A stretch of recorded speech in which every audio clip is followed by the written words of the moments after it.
Hindi lahat ng car shampoo pare-pareho lang. Ito ang difference ng CGL shampoo sa iba. Alam kong dishwashing liquid pa din ang gamit mo sa paglilinis ng motor o kotse kasi mura and di naman laging naglilinis. Pero kung long-term protection and effortless cleaning ang hanap mo, itong CGL car shampoo ang kailangan mo. Ultra concentrated kaya kahit isang takip lang mabula at makakalinis pa din. Meron din tong kulay pink na strawberry scent at ultra thick na foam.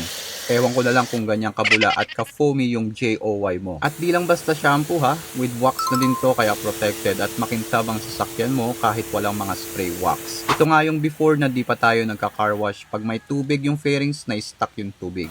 And after car wash, kusa na lang dumudulas yung tubig at hindi kumakapit. Kaya wag mo nang pahirapan yung sarili mo. Gawin mong less hassle at convenient ang pagka-car wash mo para di ka tamarin maglinis. Kaya yung link neto ilalagay ko dyan sa baba sa yellow basket or sa comment section para ganito din mismo yung mabili mo.